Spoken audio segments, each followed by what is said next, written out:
আমরা যে খালটা দেখছি দেখেন, এদিকে শুরু করে এইদিকে পুরাটাই আমরা আর একটু ভালো করে দেখি। জামালপুর জেলার পাথালিয়ায় জামালপুর পৌরসভার পাথালিয়া অংশে হযরত শাহ জামালের মাজার সংলগ্ন মাজারের সামনে এই যে নদীটা,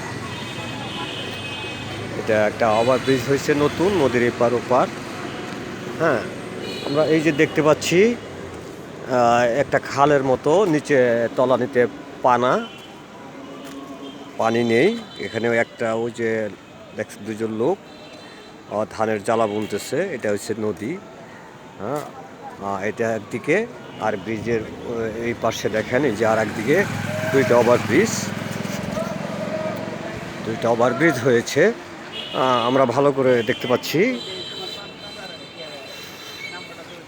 দেখেন এই যে আর একটা নদীর তলা।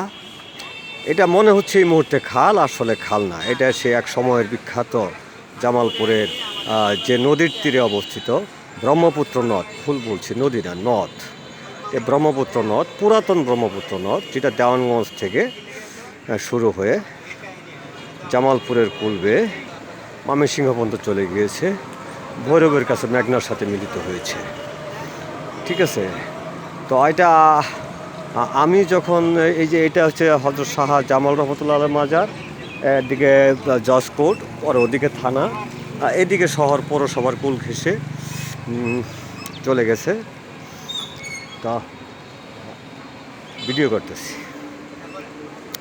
তা আমি যখন জেলা স্কুলে পড়তাম 1981 সালে, তখন আমি নিজের চোখে দেখেছি এই নদী দিয়ে অনেক বড় বড় 500 মনের ধানের নৌকা, পাটের নৌকাগুলো এই পথে নৌপথে চলাচল করত। আজকে সেই ব্রহ্মপুত্র নদ তলানিতে চলে গেছে। ঠিক আছে, দেখেন, পরবর্তীতে আমি বিস্তারিত আলোচনা করব। ধন্যবাদ।